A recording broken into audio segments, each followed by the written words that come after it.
hanya kepada kita hari ini, yang mana pada malam hari ini kita semua masih diberikan kesempatan yang begitu nikmat untuk menikmati bacaan sholawat, bacaan Al-Quran dan sebagainya. Begitu juga kita masih diberikan kesehatan di saat masa pandemi ini. Mudah-mudahan semua itu merupakan nikmat yang harus dan wajib kita syukuri, sehingga sesuai dengan janji Allah, maka kenikmatan berikutnya akan diberikan kepada kita semua. Amin ya rabbal alamin.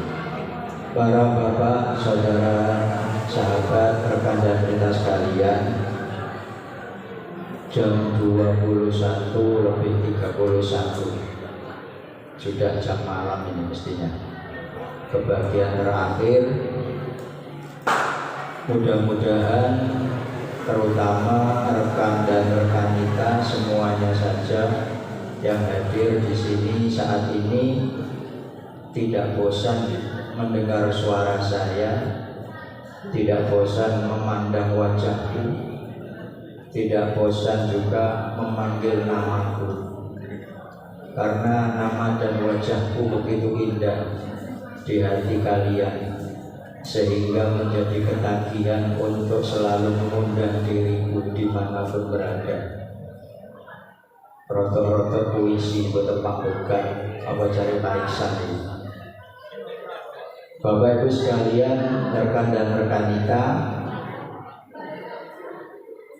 seminggu yang lalu dapat surat suruh mengisi tausiah. Saya kira acaranya ya anak-anak di sini ternyata banyak kiai.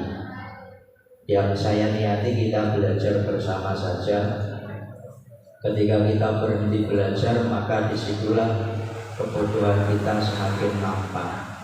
Untuk itu dimanapun kesempatan, apapun bentuknya, apapun keadaannya, kita ambil hikmah untuk belajar dan belajar. Hadirin sekalian,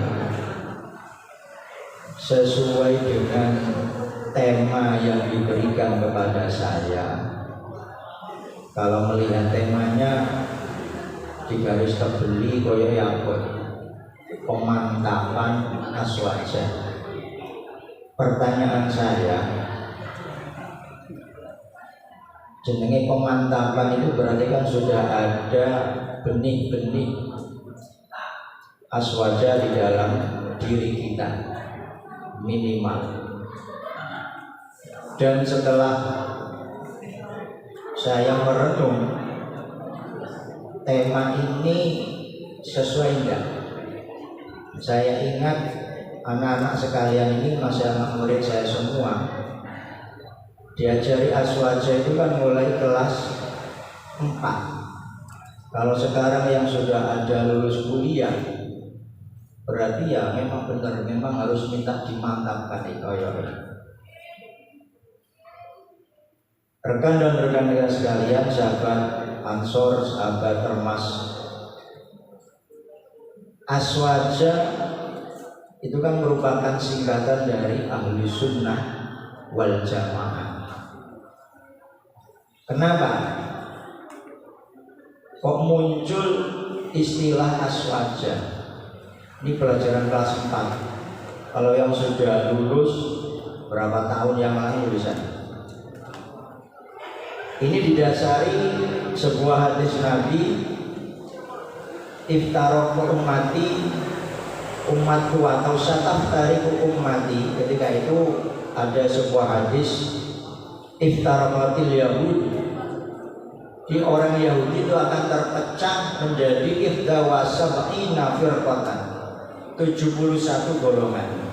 Kemudian wan nasara ala isnataini wasabaina firqatan, orang Nasrani akan terpecah menjadi 72. Wa sataftariqu ummati ala salasin wasabaina firqatan, umat Nabi itu akan terjadi perpecahan firqah-firqah faksi kelompok itu menjadi 73 golongan. Kemudian di akhir hadis itu an-najiyatu minha wahidatun, yang selamat hanya satu, wal baquna halka, yang lain semuanya akan rusak atau binasa.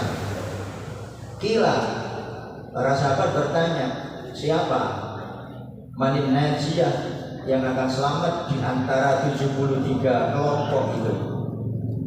Kemudian Nabi menjawab, qala ahli sunnah wal jamaah. Inilah awal mula munculnya kalimat aswaja. Ketika para sahabat bertanya siapa yang akan selamat di antara 73 golongan itu, Nabi menjawab ahli sunnah wal jamaah. Para sahabat masih bertanya lagi, kila wa ma ahli sunnah wal jamaah, siapa ahli sunnah wal jamaah yang dimaksud oleh beliau? Qala ma ana alaihi wa ashabi, yaitu orang yang hari ini bersamaku dan sahabat-sahabatku. Hadirin sekalian, ini sejarah awal munculnya istilah aswaja atau ahli sunnah wal jamaah. Pada perkembangan berikutnya, aswaja ini semua akan mengklaim, ngakoni bahwa kelompok saya lah yang aswaja, kelompok saya lah yang aswaja. Apakah yang mengklaim itu yang mungkin termasuk di antara 73 golongan? Kita tahu sampai hari ini di Indonesia saja ada berapa organisasi keagamaan, organisasi kemasyarakatan. Ketika ditanya, semua pasti mengaku aswaja. Sehingga ada orang yang menggarisbawahi bahwa aswaja adalah orang yang tetap berpegang teguh kepada Quran dan hadis. Ansih hanya itu. Pokoknya kalau tidak sesuai dengan Quran hadis semua bid'ah. Tidak sesuai dengan Quran hadis semua khurafat. Tidak sesuai dengan Quran hadis semua mardudun, tertolak semua. Nah, dari sinilah muncul kemudian pemikiran-pemikiran baru yang sampai hari ini kita sebagai generasi Nahdien, apakah teman kita yang di lain organisasi bukan aswaja? Semuanya mengklaim kan, saya lah yang paling aswaja. Nah, yang perlu kita diskusikan, kita belajar malam hari ini, rekan dan rekan kita sekalian, saya hanya tidak secara detail karena namanya pemantapan, pendalaman kan tidak hanya cukup 5-10 menit saja, harus kontinu untuk kita berdiskusi bagaimana aswaja an-nahdiyah itu. Intinya di bahasa sederhananya mungkin yang dikehendaki rekan-rekan kita, sahabat ormas ini, tolong mungkin dikandani konco-konconya ini. Aswaja itu yang kita amalkan itu apa? Gampangannya ya segini wae. Aswaja ya apa yang dilakukan oleh kiai-kiai kita selama ini saja kita aja, tidak usah repot. Sederhananya seperti itu. Tapi jangan menutup diri untuk terus menggali keilmuan selagi kita masih punya kesempatan. Jadi jangan hanya berhenti pokoknya aku tahlil jari ini milu kiai ya wis, istighosah ya milu kiai ya wis. Kita berhenti belajar, jangan. Apalagi kita semua ini terutama rekan-rekan kita masih muda-muda. Maka keilmuan itu, khazanah ilmuwan harus tetap digali. Hadirin sekalian yang saya berbahagia, jadi ini konsep pertama aswaja munculnya ketika itu. Wah, kemudian terjadi perdebatan lagi. Perdebatan di mana hadisnya itu palsu, hadis yang tadi saya baca ini, saya bacakan kepercayaan. Karena tadi saya semua lihat teman-teman samping saya baca kerpek semua, istiqosa, kerpek, ya saya bawa buku malah. Biarkan, apa memang rodok enom, daya ingatnya sudah mulai menurun. Rodok enom dari Pak Mariono, apalagi di live YouTube Pak ya, channelnya nanti Pak share. Rekan dan rekan sekalian, jadi itu konsep aswaja. Sekarang kita kembali ke An-Nahdiyahnya, singkat saja. Yang perlu kita pahami, rekan dan rekan kita sekalian, kalau saya ngomong anak-anak kan kata ini wis tuwa, padahal wajah saya memang ya sudah muda. Sudah muda kan wis tuwa toh, sudah muda. Aswaja An-Nahdiyah. Ini tadi saya lupa. Ini semua pakai baju Ibnu, IPP sebagai generasi NU. Saya selalu mengingatkan kalian, kita semua ini alhamdulillah masih diberi kekuatan. Mudah-mudahan diakui santrinya Mbah Hasyim Asy'ari. Kita ini hidup di NU bukan untuk mencari penghidupan di NU, bukan untuk ngeramut atau untuk apa? Untuk membesarkan. NU itu sudah besar. Kitalah yang harus butuh NU. Misal saya, Pak Irmawanto atau Pak Haji Mudakir, ini yang sudah sepuh-sepuh harus membesarkan. Sebesar apa kita ini untuk membesarkan NU? Tidak ada apa-apanya dibanding Mbah Hasyim Asy'ari. Kita hanya ingin barokah dari beliau. Beliau ini adalah seorang wali, di mana murid Mbah Khalil Bangkalan ketika mau mendirikan Jamiah Nahdlatul Ulama. Yang Jamiah organisasi ini didirikan tidak hanya 1-2 hari langsung abrak-abrak langsung jadi, tidak. NU sudah besar, kita ini tidak ada apa-apanya. Untuk itu kita semua yang sudah lebih dulu berkecimpung di Ibnu, IPP, Ansor, Fatayat, ini lebih dulu mengajak kepada rekan-rekan sekalian ini untuk berkhidmat. Khidmat itu yang ngeladeni. Kita ini pembantunya Mbah Hasyim. Apa yang dikatakan Mbah Hasyim, ya kita turuti. Mungkin nanti akan saya share, tadi sudah saya share. Rekan dan rekan kita ini mungkin belum baca atau pernah mendengar konun asasinya Nahdlatul Ulama. Sudah pernah baca? Belum. Nah ini satu perlu PR ini. Konun asasi itu kan undang-undang dasarnya. Konun itu kalau diartikan harfi ya undang-undang, asasi ya dasar. Makanya setiap negara itu kan punya undang-undang dasar, pembukaannya termasuk. Intinya di konun asasi itu Mbah Hasyim Asy'ari mengajak kita untuk berorganisasi, mengajak kita untuk bersatu. Bagaimana agar Islam terutama Jamiah kita ini bisa terus besar. Nah, disitulah pentingnya kita berorganisasi. Kita kembali, hadirin sekalian yang berbahagia. Ini karena materi ini memang rodok apa? Yang dikasih materi ini rodok serius, orang mati guyon ini. Nah, ini untuk wawasan generasi yang setelah kita. Di rekan-rekan sekalian ini harus berbahagia, masih ditunggui oleh generasi yang lebih senior. Ada Pak Hasan Jamaluddin, ada Pak Haji Mudakir, ada Pak Haji Imron, ada Pak Haji Mariono, semuanya masih menunggui. Rekan dan rekan kita sekalian, ini gak usah lama-lama ya. Yang penting saya sampaikan, Jamiah kita Nahdlatul Ulama ini historinya, sejarahnya, kenapa berdiri? Itu kan karena ketika itu di Raja Saud, di Saudi Arabia, Ibnu Saud ini mau membongkar semua situs-situs bersejarah di Arab, kemudian akan memindahkan makam Nabi juga. Semua ulama sedunia tidak ada yang berani ketika itu, karena Raja Ibnu Saud ini apa? Otoriternya kuat sekali. Siapapun yang menentang pasti dibunuh. Nah, Raja Indonesia itu kan pahamnya Wahabi.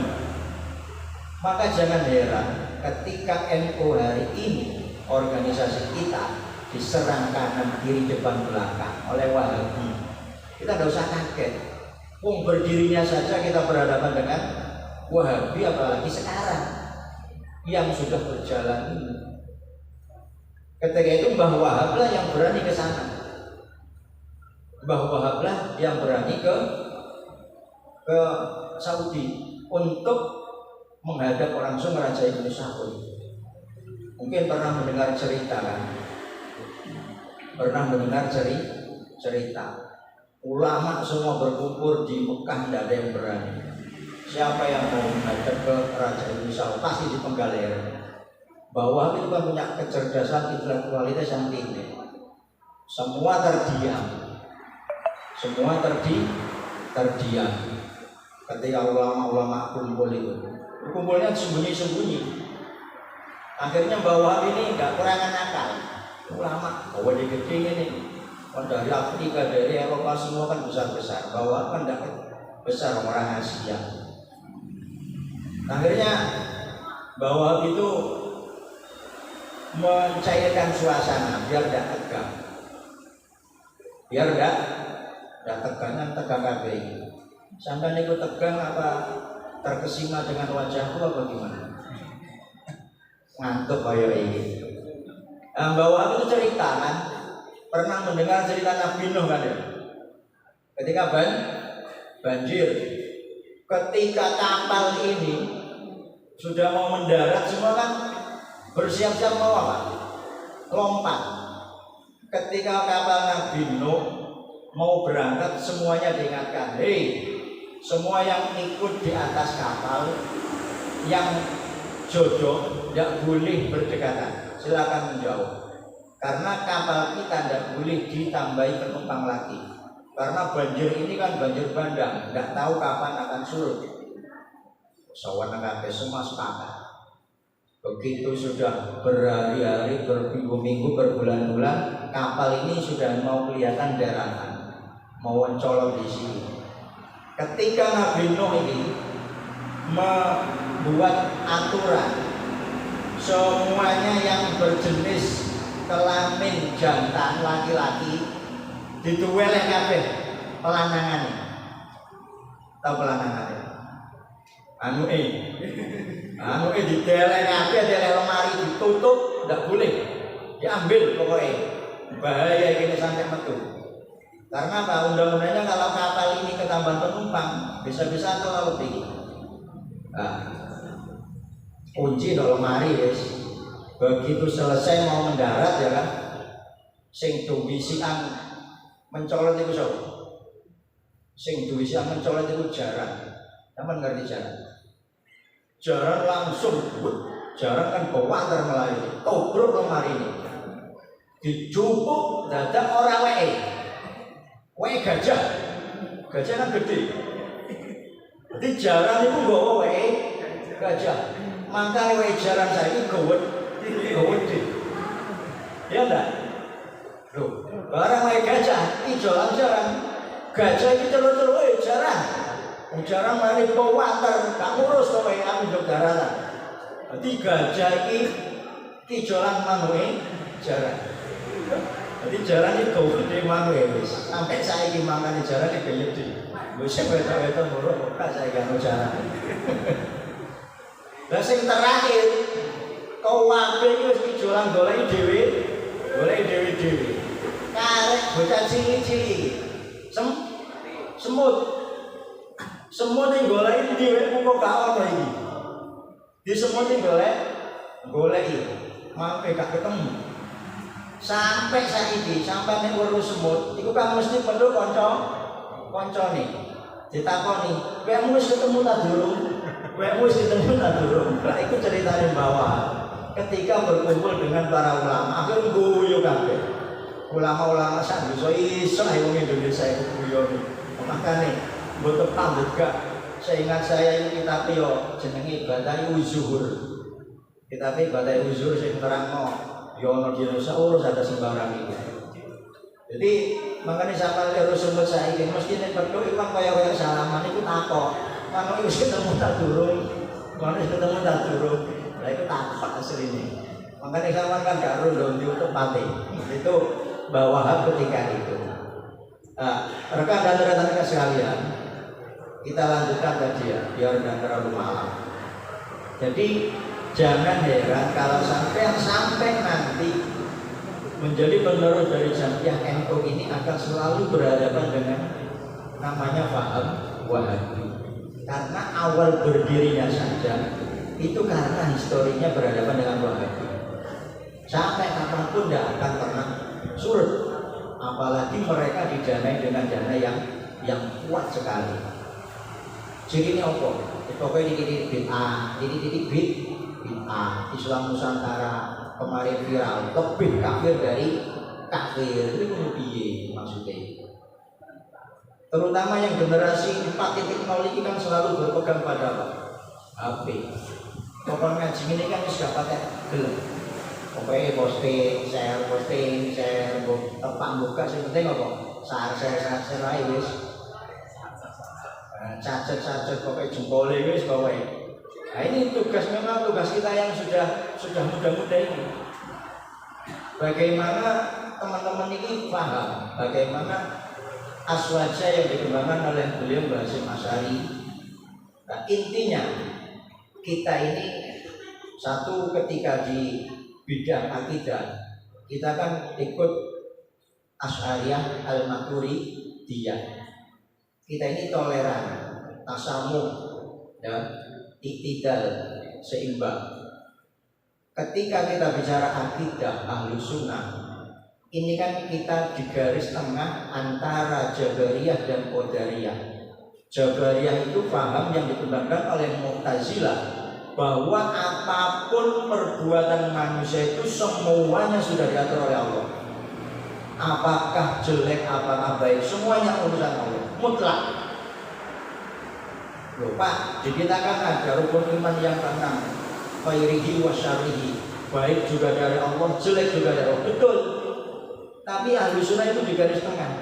Ketika baik kita sandarkan kepada Allah, tetapi ketika jelek kembalikan kepada diri kita. Kenapa? Karena Allah membekali kita dengan akal.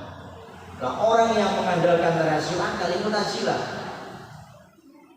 Jadi ketika semua itu diakal, nggak gaduh akali, itu tertolak, itu Mu'tazilah.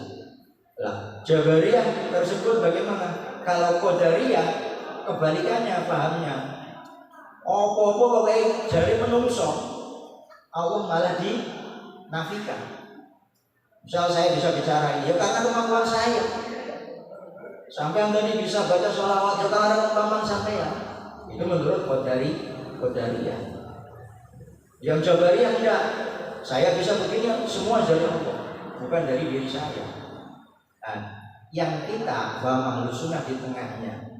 Bagaimana cara berpikirnya ahlu sunnah yang tadi? Ketika kita melakukan kebaikan, semuanya kita kembalikan kepada Allah. Ketika kita melakukan satu kemaksiatan, kejelekan, maka kembalikan dulu kepada diri kita, walaupun hakikatnya semua dari Allah. Tapi kita tidak bisa langsung memvonis karena kita masih dibekali akal oleh Allah Subhanahu wa Ta'ala. Itu di bidang akidah seperti itu. Nah, kalau kita bicara yang lain jauh lagi. Belum nanti menurut mereka hanya satu sifat Allah itu, hanya wujud, yang lain tidak ada. Sedangkan kita mulai dari kecil, mulai wujud sampai mutakan iman. Yang kemarin misal ikut ngaji Tijan Daruri ada. Kalau Allah itu bagaimana? Kalau menurut yang ikut Mujassimah itu yang mengatakan bahwa itu sama seperti benda, wujudnya seperti benda. Wah, kita nanti bisa tersesat. Nah, maka disinilah pentingnya kita selalu menggali keilmuan kita. Ini di bidang apa tadi? Akidah, bidang tasawuf. Apakah kita butuh tasawuf? Butuh. Golongan yang bertolak belakang dengan tasawuf mengatakan bahwa gara-gara tasawuf umat Islam mundur. Kenapa? Semua hal yang bersifat duniawi tidak diambil. Seorang Islam itu hanya mementingkan akhirat. Nah kita tidak. Lagi-lagi kita ini tidak tasamu tadi. Apa? Tawazun. Kalau paham kita sufi itu bukan berarti zuhud murni ansih. Pokoknya ganti duwe, ganti sepeda, ganti mobil, pokoknya topo nunggu gunung. Bukan itu. Memang ada wali-wali yang kebanyakan seperti itu. Tapi kan sejarahnya panjang. Kenapa Sunan Muria itu harus naik ke atas gunung? Kenapa Sunan Giri di Bukit Diri? Itu kan punya sejarah. Nah kita punya sejarah itu, mari kita baca. Nah, rekan-rekan sekalian, bagaimana pandangan ahlu sunnah ketika menyikapi tasawuf? Dunia akhirat harus seimbang.